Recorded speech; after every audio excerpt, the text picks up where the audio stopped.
تمام ناظرین کو اسلامک آیت چینل میں دل کی گہرائیوں سے خوش آمدید اور محبتوں بھرا سلام عرض ہے۔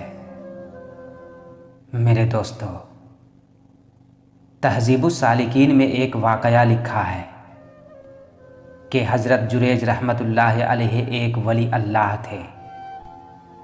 اللہ رب العزت کے بہت مقبول تھے۔ تمام رات اپنے عبادت خانے میں عبادت الہی میں مصروف رہتے تھے۔ راتوں کی عبادتوں کا یہ اثر تھا کہ ان کے چہرے سے نور نکلتا نظر آتا تھا۔ ایک دفعہ ان سے عجیب واقعہ پیش آیا۔ وہ رات کو نماز پڑھا کرتے تھے تو ان کی والدہ آئی اور آواز دی۔ حضرت جریج رحمۃ اللہ علیہ نے دل میں سوچا کہ کیا کروں، ماں بلا رہی ہے اور حالت نماز میں ہوں۔ والدہ چلی گئی۔ دوسرے دن بھی والدہ آئی تو آپ عبادت کر رہے تھے۔ والدہ نے آواز دی، پھر آپ حیران ہوئے۔ دل میں کہا، یا اللہ، ایک طرف تیری عبادت ہے اور دوسری طرف میری والدہ ہے۔ آخر دوسرے دن بھی والدہ چلی گئی اور جاتے ہوئے ایک دعا مانگی کہ یا اللہ، موت سے پہلے جریج کو فاحشہ عورت کا منہ دکھا۔ ماں کے منہ سے نکلے ہوئے یہ الفاظ فوراً قبول ہو گئے۔ اسی شہر میں ایک فاحشہ عورت رہتی تھی جس کو یہودیوں نے کہا کہ اگر تو جریج کو گناہ میں مبتلا کر دے تو تجھے دولت سے مالا مال کر دیا جائے گا۔ اس فاحشہ عورت نے کہا، یہ میرے بائیں ہاتھ کا کھیل ہے۔ میں نے بڑے بڑے زاہدوں کے زہد اور متقیوں کے اتقاء کو بھسم کر کے رکھ دیا ہے۔ جریج کو گناہ میں مبتلا کرنا میرے لیے کوئی بڑی بات نہیں ہے۔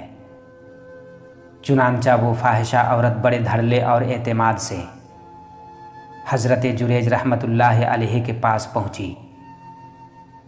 رات کا وقت تھا۔ آپ تمام رات نفل پڑھتے رہے۔ 2 نفل ادا کیے، سلام پھیرا اور 2 پھر شروع کر دیے۔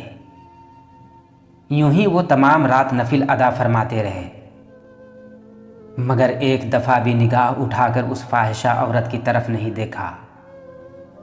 وہ عورت اپنی بے عزتی برداشت نہیں کر سکی تو اس نے ایک چرواہے کو اپنے نفس پر قادر کیا اور حاملہ ہو گئی۔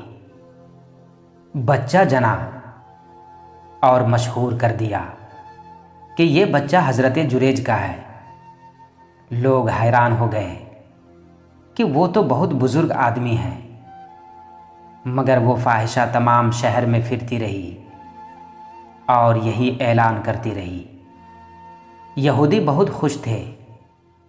لوگوں نے جا کر حضرت جریج رحمۃ اللہ علیہ کا عبادت خانہ گرا دیا اور آپ کو پتھر مارنے لگے۔ حضرت جریج رحمۃ اللہ علیہ نے فرمایا، کیا بات ہے، مجھے کیوں پتھر مارتے ہو؟ تو لوگوں نے کہا کہ تو نے اس فاحشہ عورت سے برائی کی ہے اور یہ تیرا بچہ ہے۔ حضرت جریج رحمۃ اللہ علیہ نے اس بچے کے پیٹ پر انگلی ماری اور فرمایا کہ بلند آواز سے کہو کس کے بیٹے ہو اور تمہارا باپ کون ہے؟ تو بچہ فوراً بول اٹھا کہ میں فلاں چرواہے کا بیٹا ہوں۔ میرے دوستو، یہ حضرت جریج رحمۃ اللہ علیہ کی عبادت کا نتیجہ تھا کہ اللہ رب العزت نے اپنے فضل و کرم سے بچے کو بولنے کی طاقت عطا فرمائی اور اپنے ولی کے تقوی اور پرہیزگاری کا ثبوت مہیا فرما دیا۔